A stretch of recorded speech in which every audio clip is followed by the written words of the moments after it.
All right, so here we go. Yes, Diablo 4 just got a bunch of new updates with new in-game dungeon teases thanks to a brand new Diablo 4 trailer, which you are seeing right now. Plus, a new promo just leaked indicating there's 5 unique in-game items that we can acquire through this promo. Blizzard's recent AI patent stirred up quite the controversy recently, but what does it mean for Diablo 4 and the dev team? Plus, new Dark Templar concept based on Diablo 4's 6th class leak has everyone talking. This is really cool. All signs are also pointing towards more nerfs perhaps, or will Blizzard take the other route and do buffs going forward? We have to talk about that one. Alright, so we got to start out right here. It goes on to say this. Don't know if it's because I pre-ordered it, and if we scroll down here, it says the availability date for Diablo 4 Ultimate Edition has changed to June 1st, 2023. And a lot of people are wondering, hey, what is going on here? Rod Ferguson goes on to clarify this right here. He says the following, PSA, if you pre-ordered a version of Diablo 4 with early access on Xbox, then you likely received a clarification email explaining that it now launches on June 1st. This is true. Early access starts at 4 p.m. PT on June 1st, with full launch at 4 p.m. PT on June 5th. So, if you are getting this news, do not panic, do not worry. You aren't missing out. Now, this does also apply for the Deluxe Edition as well as the Ultimate Edition on every platform beyond Xbox, by the way. So, here is further clarification. We have Adam Fletcher who says this. Yes, in some territories, it will launch on 6.1 for early access, and it is one global launch, and so some time zones fall in 6.1 as opposed to 6.2. So that's extremely important to note right there. This is still very much a global launch. All right, so we have this question as well out on Twitter. It says, hey, Joseph, do you guys have plans to allow us to see all the Paragon boards prior to spending points? This way, we can plan a little better while building our characters without needing to respec. Because right now, you guys don't know, the Paragon boards, at least the further ones down the road as you progress, are completely hidden from view, so planning and plotting is not possible. But Joseph did reply saying this, says, it's something we're definitely getting feedback on and we'll be looking at in the future. Launch really is just the beginning. So I hope they actually do have this as a feature. I don't think they're going to panic and immediately try to get this in the game out of the gate simply because there's going to be so many third-party sites where you can go to and plan and plot your Paragon boards there. But it would be nice to have it in-game. And we have this one from Chris who says this, Joe, can you confirm that you can actually wear more than one unique item on a character, so I can technically wear a Shaco and a Wind Force, and I will get the bonuses on both? Great question. And Joseph replies saying, that's right. You can wear multiple different unique items and gain each of their benefits. So yes, the more you know. All right, now we have this one right here that yes, the server slam is going to be happening next week. That's going to be May 12th. Through the 14th. But if we scroll down here, we have a question. Do you know if the HDR upgrades will be implemented for this so we can finally test those out on the PC side of things? And the confirmation is yes, some changes were made that will be reflected in this test because HDR was a big issue, especially on the PC side of stuff. All right, so let's get into that big in-game dungeon tease. It is called, yes, the Throne of Hatred, and we get kind of like a tease here as to what we can expect from this in-game dungeon. It looks very much like a hellscape and very creepy. I'm so hyped to hop into this particular dungeon, but they highlighted it in their brand new trailer that they released, which you can see right here, some of the newer clips that they did showcase in this trailer. I'll link it in the description below if you want to check it out for yourself, by the way. But yeah, it gets me hyped to know that as you go and progress through the game, perhaps it gets more hellscape, darker as you venture forth. That is really, really cool. Now, let's talk about that promo that was recently leaked here. I guess you would call it leaked. Check it out right here. This one comes from Gore Death Kill. And he says, upcoming promo. If we scroll down, it says Diablo 4 partnership sure to spark a chicken sandwich surge starting May 29th. And yes, this is through KFC once again, but there are actual unique in-game items that you can actually acquire through this promo. And there's going to be 5 unique distinct items. What are those items? They have not clarified just yet. I'm assuming they're going to be cosmetics of some sort. We have this hilarious comment right here. says this: there's going to be so much dumb stuff like this to get exclusive items for the game. Best to realize early that you will miss out on some of them depending on where you are in the world. Can't wait for the $60 codes on eBay for an exclusive fried chicken mount trophy. Yeah, that's exactly what is going to be happening, I am sure. All right, so we got to move on and talk about this recent controversial AI patent. Check it out right here. This is the headline. Blizzard clarifies controversial AI patent will always strive to maintain Blizzard quality, as they say. We'll see if that's true or not, of course.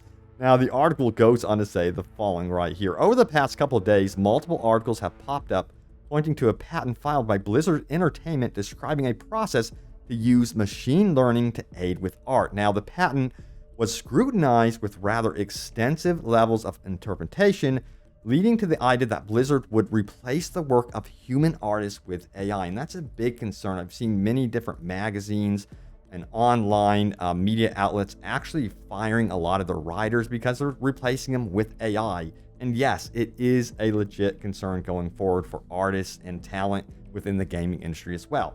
Now, it goes on to say this right here. First of all, you should always remember an important factor when dealing with patents, which usually the press neglects to mention. Not all patents make it to an actual product or are actually applied. As a matter of fact, only a pretty small portion of the patents that are filed are ever used in practice. So when you read an article based on a patent that tells you that a company will do something or is planning something, that's an assumption that the simple existence of the patent does not actually support. That being said, Blizzard Entertainment President Mike Yarba took to Twitter to clarify. So yeah, let's get straight into what he actually had to say about this one. But I don't even know if it's going to even calm any nerves in the gaming industry about what's happening with AI. All right, so we have this. It says Blizzard will always strive to maintain Blizzard quality. You're trying to associate recent AI advances, generative AI, to something completely unrelated. Now, he says, our approach at Blizzard is to use machine learning and AI in ways that are additive, empathetic, and allow our talented teams to spend more time on the highest quality creative thinking and tasks. And furthermore, he says this right here. I suspect a lot of this would be cleared up had the patent the article was about actually been linked in the article. This isn't AI art. The ethics considerations of this are about the same as the ethics of a Photoshop filter. It's a tool to save time creating variant textures. And this could actually be really useful, for example, for the Diablo 4 dev team to use in the future, or even down the road, way down the road with Diablo 5, being able to use a really cool filter over existing textures to make them look and feel different. That would be interesting. Why they need a patent for something like this, that's my big question. But yeah, as it's being described, if it's actually how it works as being described, then I don't think existing artists right now at Blizzard have a reason to panic over, oh my god, I'm going to lose my job to AI. I think that it could actually speed up the process with certain mundane tasks so they can really focus up on what's really important by creating even more unique art pieces. And then again, like use these AI filters to make them look different. Textures look different from this part of the world compared to others.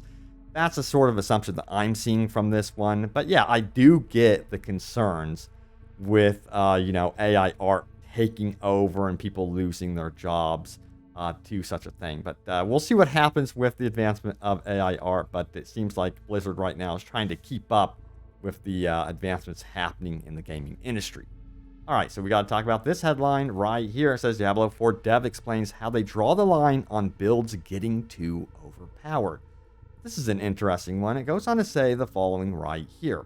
In the latest issue of PC Gamer magazine, lead class designer Adam Z. Jackson spoke about combat design, admitting that it's fun to be powerful and even to feel or be overpowered a little bit, but that there are lines. So let's get into this a little bit more, shall we? It goes on to say this. Everything's on a spectrum, Jackson says, adding that the interviewer's necromancer build was outside the spectrum. That's bad luck for this particular wielder of the undead and might also be a bit of a warning sign for those who would manipulate Diablo 4's classes and builds to become a little bit overpowered. Yeah, recently We got to hear from Riker, who got to try the most updated in-game version of Diablo 4, and he said the Necromancer actually ended up being the weakest of the classes, and his favorite ended up being the Druid, so it's completely flip-flopped from the earlier betas that we have experienced.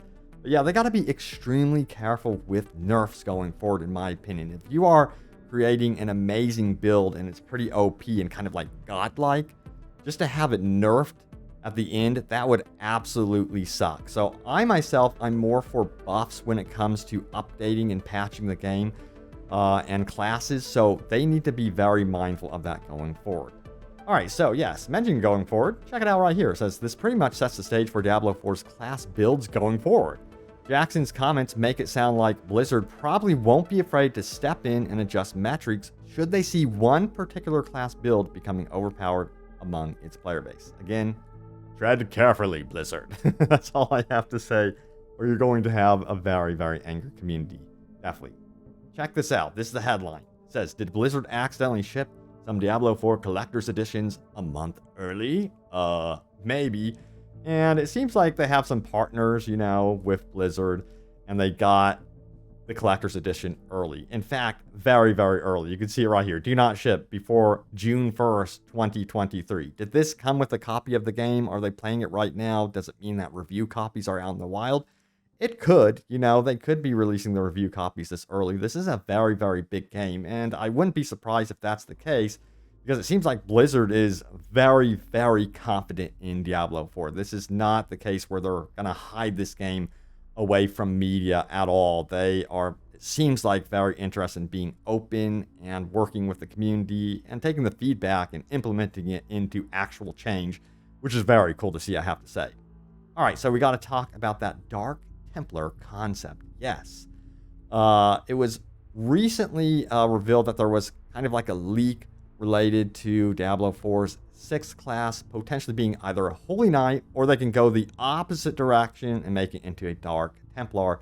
So check it out right here. It says Diablo 4 Dark Templar concept. Look at this. Let me know what you think. This is, of course, fan-made, but this would be absolutely amazing to see in the game. Or, again, would you like to see more of a Holy Knight approach?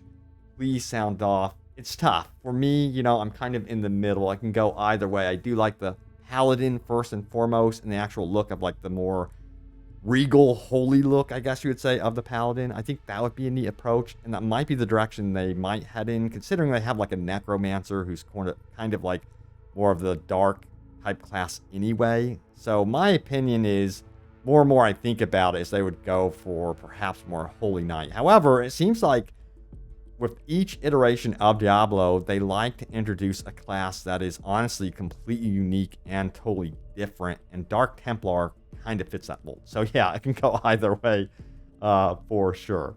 All right, so we have some pleas from the community. Check it out right here. It says this: Blizzard, please let us disable combat text. And look at this. I don't know if this is an over-exaggeration or an actual legit screenshot from the game, but yeah, that's a lot of text to see through, to see that beautiful artwork. So I think this should definitely be an option they should consider, absolutely. Now, also another plea, and this plea has happened several times, and it is by far the most upvoted thread here on Reddit within the community. Check it out. It says, please, Blizzard, let us zoom out more. It's giving me anxiety the way it's made right now, and a lot of people seem to agree.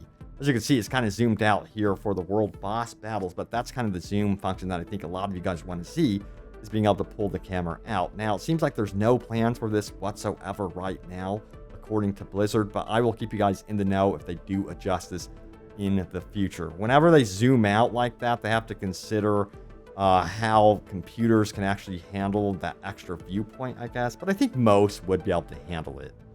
All right, so we got to go over your top comments for my most recent video, which was this one right here. It says, Diablo 4, the devs just gave an official update. Post-launch is going to be interesting. Check out the video on the channel if you missed it. Let's get into what you guys have to say. So first up, we have this one from Master of Sevens, who says this: yeah, I think the hiring spree has less to do with longevity of the game and more to do with Blizzard emerging employees. Yeah, there was a lot of articles about that where a producer from Blizzard came out and said that he's losing a bunch of talent. But you got to remember that that article was about a producer on the World of Warcraft Dragonflight team specifically. Now, more recently, I don't believe we have heard anything about the Diablo 4 team in regards to layoffs or people quitting left and right. About like 2 years ago, we heard that some high-profile talent, senior-level type talent, did leave, of course. That's kind of normal when you talk about senior talent that are, I guess you'd say, kind of worn out, maybe want a new adventure, and the team is pretty established. That does absolutely happen. That happened with CD Projekt Red. And there's a lot of controversy right now at Blizzard going on about bringing their workforce back into office, into that physical space. And a lot of people are not wanting to do that. They just want to work from home, and they're threatening to quit. So that's a whole other element. Now, unofficially, there have been leaks saying that Diablo 4 has been in development hell and that sort of thing. But even through that hell, the game is turning out to be quite something else and very special, at least in my mind. So yeah, it seems like they've worked through that. But we'll see what happens when the game finally launches. That's all I have to say.